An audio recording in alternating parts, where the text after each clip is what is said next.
മന്ത്രി എം ലിജുവിനെതിരെ കായംകുളം മുൻ M L A U Prathibha M Liju ജയിച്ചത് ശരിയായ മാർഗത്തിലല്ലെന്നും തെരഞ്ഞെടുപ്പ് കാലത്ത് തന്നെ വില്ലത്തിയാക്കിയെന്നും യു പ്രതിഭയുടെ പ്രതികരണം. മകനുമായി ബന്ധപ്പെട്ട വിവാദങ്ങളിൽ ഉടൻ മറുപടി നൽകുമെന്നും യു പ്രതിഭ ഫേസ്ബുക്ക് ലൈവിൽ പറഞ്ഞു. ധാരാളം കള്ളപ്രചരണങ്ങൾ എനിക്കെതിരെ നടത്തിയിട്ടുണ്ട്. പ്രതിഭ 2 തവണ ജയിച്ചല്ലോ, ഇനി ഒരു തവണ ഒരവസരം എനിക്ക് തരണം എന്ന് തന്നെയാണ് UDFന്റെ സ്ഥാനാർത്ഥിയായിരുന്ന ഇപ്പോഴത്തെ മന്ത്രിയായിട്ടുള്ള നമ്മുടെ കായംകുളത്തിന്റെ MLA അദ്ദേഹത്തിന്റെ പ്രചരണ വേളയിൽ പറഞ്ഞത് നമ്മൾ പരസ്യമായി നമ്മൾ കേട്ട കാര്യമാണ്. അപ്പോൾ സ്വാഭാവികമായിട്ടും വലിയൊരു സഹതാപ തരംഗം. പ്രതിഭ ഒരു വലിയ വില്ലത്തിയുടെ സ്ഥാനത്ത് വന്നു, 2 തവണ MLA ആയിട്ടുള്ള പ്രതിഭ. കാരണം ഒരു തെരഞ്ഞെടുപ്പിന് ഒരു സ്ത്രീയെ പറയാവുന്നതിന്റെ മാക്സിമം ചിലർ മുഖമില്ലാത്തവരും മുഖമുള്ളവരുമായിട്ടുള്ളവർ എനിക്കെതിരെ പറഞ്ഞിട്ടുണ്ട്. അനാവശ്യങ്ങളുടെ എല്ലാം ഞാൻ കേട്ടിട്ടുണ്ട്. പിന്നെ അതിനൊക്കെ ഉചിതമായ സമയത്ത് അതിന്റെയൊക്കെ മറുപടിയും കാര്യങ്ങളും ഒക്കെ വരും. വീടാന്തരം കയറി എന്നെപ്പറ്റി അപവാദ പ്രചരണം നടത്തിയതും എനിക്ക് വേണ്ടപ്പെട്ടവരുടെ വീട്ടിൽ കയറി എന്നെപ്പറ്റി അപവാദ പ്രചരണം നടത്തിയതും ഒക്കെ ഞാൻ അറിഞ്ഞിട്ടുണ്ട്. ഒരു സ്ത്രീയെ പറ്റി വ്യക്തിഹത്യ നടത്താൻ ആർക്കും അവകാശമില്ല. അവരുടെ വ്യക്തി ജീവിതം അവരുടെ മാത്രമാണ്, മറ്റാരുടേതുമല്ല. അപ്പൊ ഞാൻ ഏറ്റവും കൂടുതൽ പിന്നെ എന്റെ മകനെ കുറിച്ച്, എന്റെ മകൻ, അതെല്ലാം വരുന്ന കാലങ്ങൾ ഞാൻ കൃത്യമായിട്ട് നിങ്ങളോട് അതിന്റെ എല്ലാ കാര്യങ്ങളും വിശദീകരിക്കും.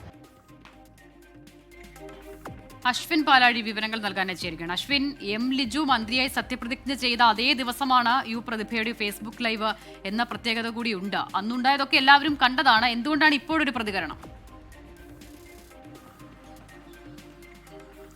അസിത, തെരഞ്ഞെടുപ്പിലെ കനത്ത പരാജയത്തിന് ശേഷം ഇന്നേ വരെ യു പ്രതിഭ പരസ്യമായൊരു പ്രതികരണത്തിന് തയ്യാറായിരുന്നില്ല. ഇന്നിപ്പോൾ കായംകുളത്ത് നിന്ന് വിജയിച്ച MLA എം ലിജു എക്സൈസ് മന്ത്രിയായി സത്യപ്രതിജ്ഞ ചെയ്ത് ഏകദേശം 10 മിനിറ്റ് പിന്നിടുമ്പോഴാണ് അവരുടെ സ്വന്തം ഫേസ്ബുക്ക് പേജിൽ യു പ്രതിഭ ഒരു ലൈവുമായി വരുന്നത്. അതിൽ എം ലിജുവിനെതിരെ കടുത്ത ആരോപണങ്ങൾ തന്നെയാണ് ഉന്നയിച്ചിരിക്കുന്നത്.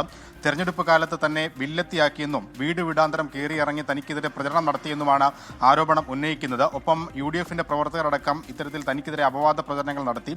തന്റെ മകനെയും ഈ UDF തെരഞ്ഞെടുപ്പ് പ്രചരണത്തിന്റെ ഭാഗമായി അപവാദ പ്രചരണങ്ങളുടെ ഭാഗമാക്കി.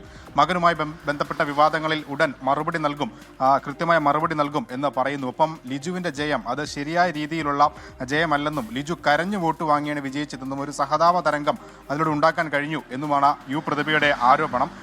ഈ തെരഞ്ഞെടുപ്പ് കാലത്ത് ലിജു കരയുന്ന ദൃശ്യങ്ങളൊക്കെ പ്രചരിച്ചിരുന്നു. അതിന് പിന്നാലെ താൻ കരഞ്ഞ ദൃശ്യങ്ങളും വന്നു. അത് വോട്ടിന് വേണ്ടിയല്ല താൻ കരഞ്ഞത് എന്നുള്ളതാണ് പറയുന്നത്. വോട്ട് തേടാൻ കരഞ്ഞല്ല വോട്ട് വാങ്ങേണ്ടത് എന്നൊരു കാര്യം കൂടി പറയുന്നുണ്ട്. എന്തായാലും എം ലിജുവിന് ആശംസകൾ കൂടി അർപ്പിച്ചാണ് വീഡിയോ അവർ അവസാനിപ്പിക്കുന്നത്. ലിജു എക്സൈസ് മന്ത്രിയാണ്. നാട്ടിലെ യുവജനങ്ങളെ ഇതിനോടൊപ്പം ചേർത്തുകൊണ്ടാണ് പറയുന്നത്. ഒപ്പം മണ്ഡലത്തിൽ UDF വലിയ തോതിൽ പണമൊഴുക്കി എന്നടക്കമുള്ള നേരത്തെ ഉന്നയിച്ച ആരോപണങ്ങൾ കൂടി ഈ സത്യപ്രതിജ്ഞയ്ക്ക് പിന്നാലെയുള്ള ലൈവിൽ പറഞ്ഞിട്ടുണ്ട്. എന്തായാലും ഇതിൽ ലിജുവിന്റെ മറുപടി എന്താണ് എന്നുള്ളതാണ് ഇനി അറിയേണ്ടത്. അശ്വിൻ പാലാഴിയാണ് വിവരങ്ങൾ നൽകിയത്.